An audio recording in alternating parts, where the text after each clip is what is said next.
Hello everybody, my name is Sniping is Fun, and I welcome you back to my part 2 of my anime collection video series. Just showing you, I wanted to quickly show off like what anime I have in my collection.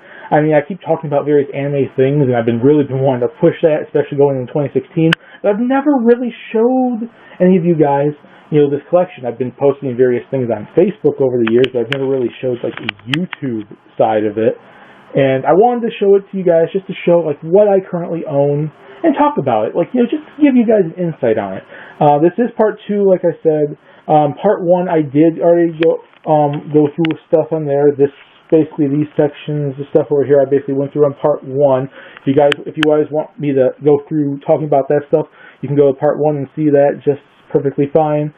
I'd recommend you probably watch it in order, or you even jump around. It doesn't really matter. You're going to see it all one way or another, more than likely.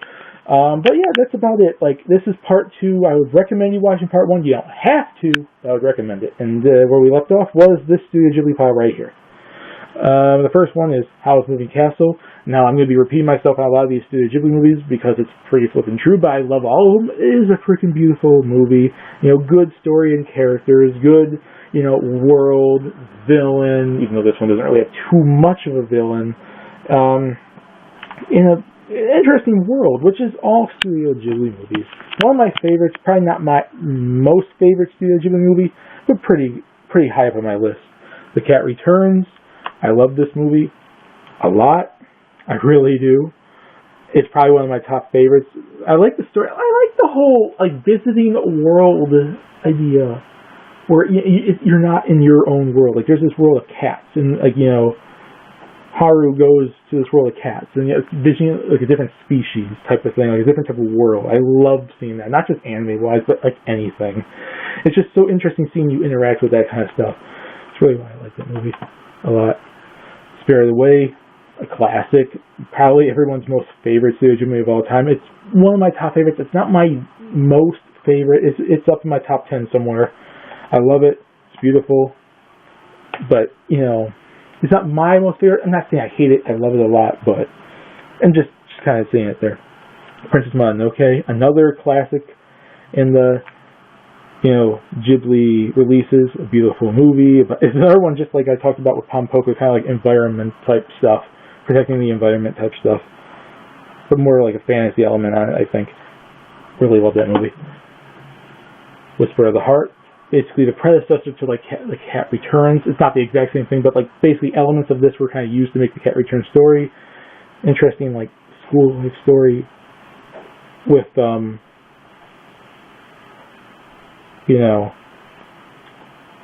between the main characters and whatnot. A Studio Ghibli movie that's more set on the world of reality. It's not really too much fantasy stuff in there, and any of it that is in the main character's mind and whatnot. So it's an interesting take because a lot of Studio Ghibli movies really do go super into the fantasy elements, but not all of them do, and that's one that doesn't. Kiki's Delivery Service. Now this, I really, really love this movie a lot. I probably would say, more than likely, this is my favorite Ghibli movie, Kiki's Delivery Service. I don't know, I really just like the whole witch type situation, talking cat, trying to, move out on her own, do the whole, elements of, it's a really big fantasy element to it, and interesting characters and whatnot. I would pretty much say Kiki's Delivery Service, if it's not my number 1, it's pretty much number 2 or 3. And that's kind of surprising because everyone will think, oh, you Spirited Away. But I love Spirited Away too, but I think Kiki's Delivery Service, there's something special in my heart for that movie. I do not know what it is, but I really like it. As is with this movie, My Neighbor Totoro, which I believe was the first ever Ghibli movie I've ever actually seen. Because I remember a lot of these Ghibli movies I only saw around the time I was ending high school or starting off college, or I might briefly seen bits and pieces in middle school or in early high school. But Ghibli was one. For Ghibli movies wise, My Neighbor Totoro was. I definitely remember seeing this back in elementary school. I used to have the VHS tape of this, and it is a really, really good movie. That's pretty high up on my list too, especially because of nostalgia. Castle in the Sky, classic movie, and Mark Hamill's the villain. Luke Skywalker, the Joker from the animated Batman series. Really awesome movie. Kind of interesting it's called Castle in the Sky when I remember, it used to be called Laputa Castle in the Sky. I remember there being some sort of licensing or reason to censor that, I believe. I forgot why, though. And then, of course, Nausicaa, the Valley of the Wind. Like, the original, even though it was made before, technically they were Studio Ghibli. Classic. Love it. Beautiful movie. Move those over.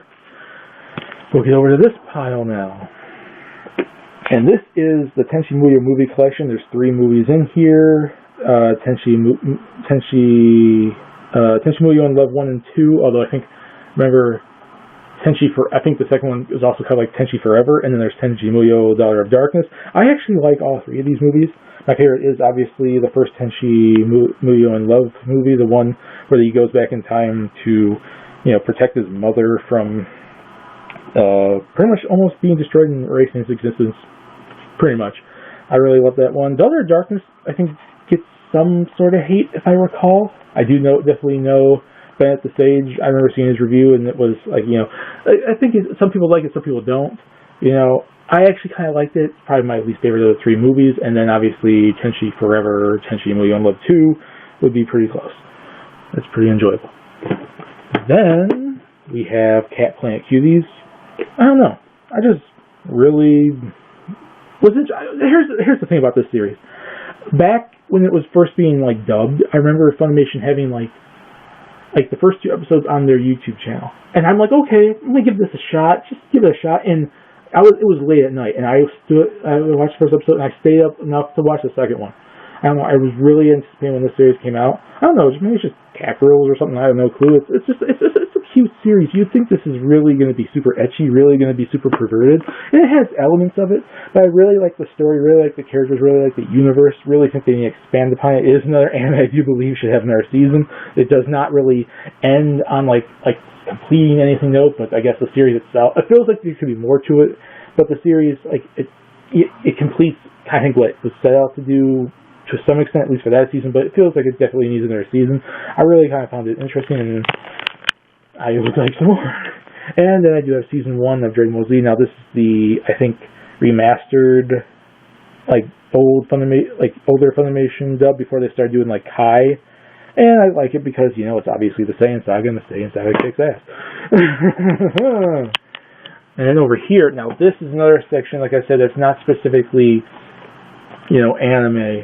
But I put it in here because it's an animation series, and that's the new Thundercats.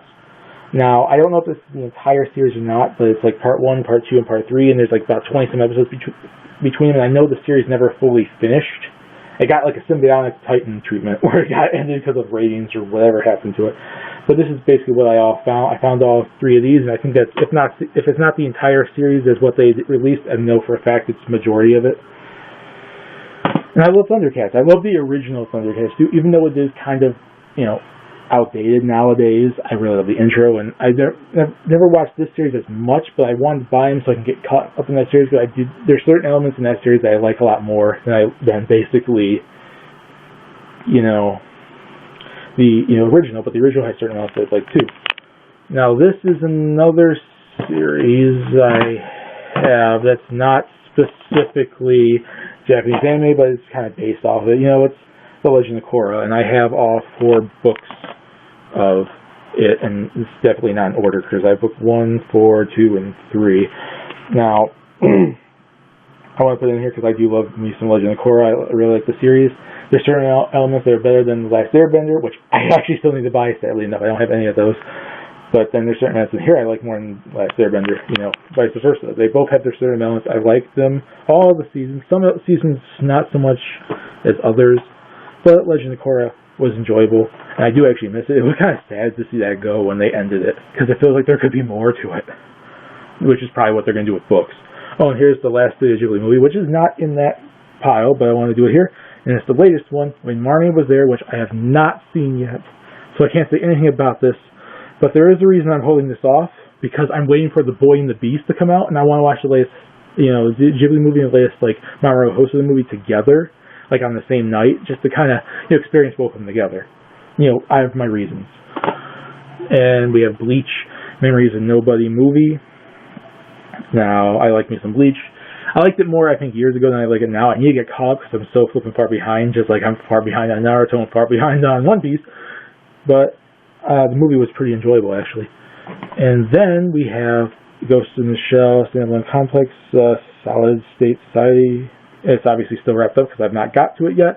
I've actually have not really watched so much Ghost in the Shell yet, and that's the reason why I want to go watch the series first and then the original movie first before I get to this. But this was one of those ones I found from Walmart over this past summer through their summer anime sale.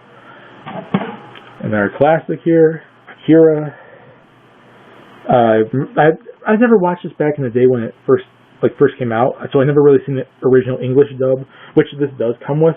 But I remember back in 2013 when Toonami was having when they had their movie marathon, and it's the first time I've seen it. So I went and I bought it last year sometime, I believe, or maybe late 2014, and it has the original English dub. I actually want to watch that. So that's going to happen eventually. It's a classic. I mean, I like it. It's not one of my favorite anime movies, but I enjoyed it.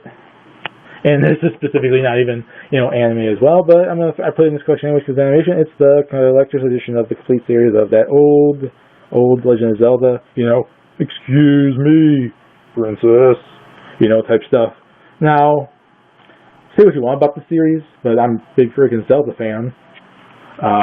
Pretty obvious because of all this. But it's not great, but it's not really horrible, and I think it's enjoyable in its own right. Being the classic series was made back in the 80s. If they made one now, it probably would be a lot better. Hoping they do that too. And this is not specifically anime, but I'm going to end part 2 off with this because I throw it into the same category as this, especially because it's how it's dubbed. And it's the complete series of Ultraman. Now, not anime, a Japanese show though, that was, obviously back in the day when they would, dub English voices over movies like the Godzilla movies, this. And I have not watched it yet. I got it for $5 a couple of years ago because 39 episodes on 4 discs. 39 episodes of the classic series for $5. I couldn't beat that. I'm like, I have to get this. And the character is voiced by the original voice actor of Speed Racer. So yeah, that's basically part 2. We've went over all of this right here in part 2. And I hope you stay tuned for part 3 because we're going to go through this entire container right here. See you all later. Peace. Please subscribe if you want to. Stay tuned for the next episode. I'm Snacking Is Fun, and have a lovely day.